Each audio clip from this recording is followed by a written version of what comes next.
여러분은 스시로가 남의 말을 참 잘 듣는 사람이라고 생각하시나요?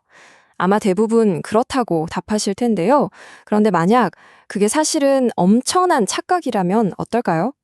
우리가 무심코 놓쳐버린 아주 작은 신호 하나가 때로는 재앙 같은 결과를 불러오기도 하거든요. 순간의 방심, 잠깐 귀를 기울이지 않은 그 대가가 과연 어디까지 갈 수 있을까요? 자, 이야기는 1977년으로 거슬러 올라갑니다. 안개가 정말 자욱하게 낀 테네리페 공항, 이륙이 대속 늦어지니까 한 조종사의 마음이 점점 급해지기 시작한 거죠. 바로 그때였어요. 관제탑에서 지시가 내려왔는데, 이 주파수 장애 때문에 메시지가 깨끗하게 들리지 않은 거예요. 가장 중요했던 이륙을 위해 대기하라는 그 말이 잡음에 묻혀버린 겁니다. 조종사는 어떻게 들었을까요? 네, 이륙 허가를 받았다고 철석같이 믿어버린 거죠.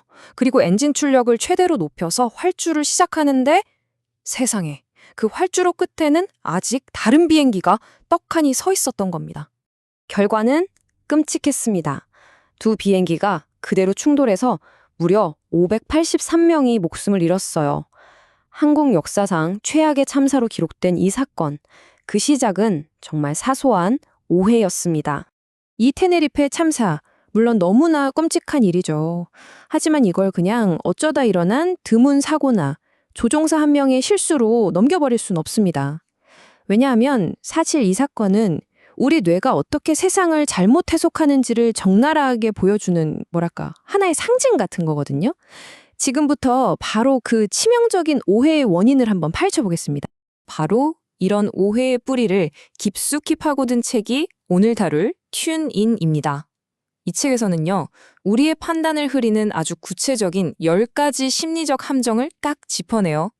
이게 마치 우리 눈에는 보이지 않지만 일상에서 너무나 쉽게 밟게 되는 그런 덫 같은 거라고 할 수 있죠. 그러니까 이 판단의 함정이라는 건 뭐냐면 우리가 의식하지도 못하는 사이에 작동하는 일종의 심리적 방어막이자 동시에 우리 눈을 가리는 맹점이라는 거예요. 결국 이게 우리의 시야를 아주 좁게 만들어서 잘못된 판단을 내리게 만드는 거죠. 저자는 이 10가지 함정을 외우기 쉽게 perimeters라는 틀로 정리했어요. P는 권력, 파워, E는 자아, 에고 이렇게 해서 위험, 리스크, 정체성, 아이덴티티, 기억, 메모리, 윤리, 에식스, 시간, 타임, 감정, 이모션, 관계, relationships, 그리고 이야기, stories까지. 와, 정말 많죠? 이렇게나 많은 것들이 우리가 눈치채지 못하는 사이에 우리의 판단에 영향을 주고 있다는 겁니다. 자, 근데 이게 그냥 이론으로만 그치는 얘기가 아니에요. 우리 주변에서 실제로 벌어지는 일들이죠. 그럼 이 중에서 특히 권력과 자아라는 두 가지 함정이 현실에서 어떤 끔찍한 결과를 낳았는지 아주 유명한 사례 두 가지를 통해 한번 들여다볼게요. 여러분, FTX 사태 기억나시죠?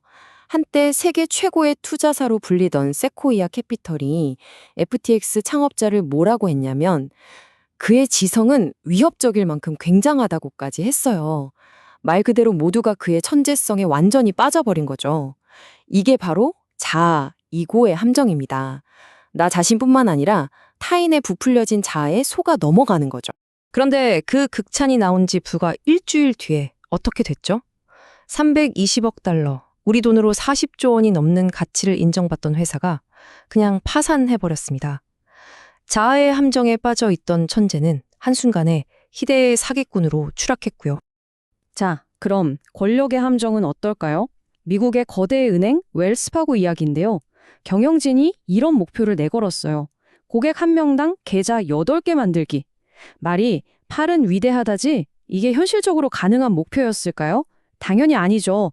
위에서 내려오는 이 엄청난 압박 때문에 직원들의 윤리의식은 완전히 마비됐고 결국 수백만 개의 유령 계좌를 만드는 초대형 금융사기 사건으로 번지고 말았습니다. 자, 들어보니까 정말 무섭죠? 그럼 이런 함정들에서 우리는 어떻게 빠져나올 수 있을까요? 그냥 당하고만 있어야 할까요?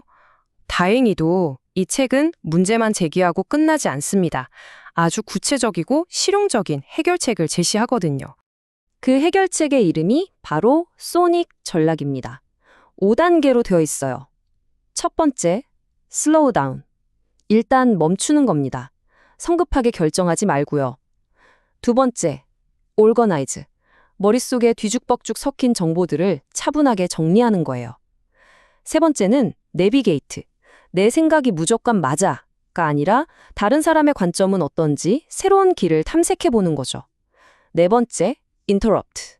원래 다 그런 거야. 같은 내 머릿속에 딱 박힌 고정관념을 의도적으로 깨부수는 겁니다. 그리고 마지막 다섯 번째, calibrate. 이 모든 과정을 거친 다음에 상황을 다시 한번 냉정하게 재평가하는 거죠. 이 소닉 전략의 핵심은요, 일부러 브레이크를 밟는 거예요. 이걸 책에서는 의사결정 마찰이라고 표현하는데요. 조건반사처럼 바로 행동하는 게 아니라 잠깐 멈춰서 생각할 시간을 버는 거죠. 이게 바로 우리를 자동적인 사고, 그러니까 그 결함 있는 사고의 늪에서 끌어내주는 아주 강력한 도구가 되는 겁니다.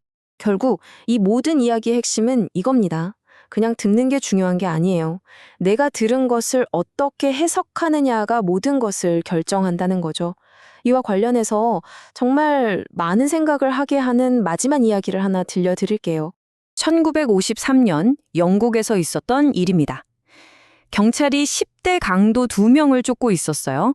옥상에서 대치하다가 한 명, 데릭 벤틀리는 이미 경찰에 붙잡혔습니다. 그런데 그의 공범이 아직 총을 든 채로 경찰관을 겨누고 있었죠. 정말 일촉즉발의 상황이었어요.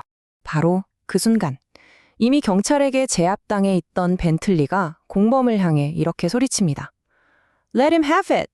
자, 여러분, 이 let him have it 이라는 말 어떻게 들리세요?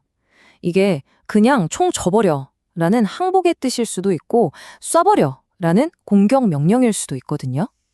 결과는 비극적이었습니다. 공범은 총을 쐈고 경찰은 벤틀리의 말을 살인 교사로 해석했어요. 결국 벤틀리는 이 말 한마디 때문에 사형을 당했습니다. 그리고 무려 45년이 지나서야 그의 무죄가 인정됐죠. 똑같은 말, 다른 해석이 한 사람의 목숨을 앗아간 겁니다. 이 책이 우리에게 정말 하고 싶은 말은 바로 이거예요. 21세기의 진짜 문해력은 단순히 글을 읽고 쓰는 능력이 아니라는 겁니다. 우리를 둘러싼 수많은 목소리들, 이 엄청난 소음 속에서 정말 가치 있는 신호가 무엇인지 가려내는 능력. 그게 바로 지금 우리에게 필요한 능력이라는 거죠. 자, 이제 마지막으로 우리 스스로에게 질문을 던져볼 시간입니다. 여러분은 지금 혹시 어떤 결정적인 신호를 놓치고 있지는 않으신가요?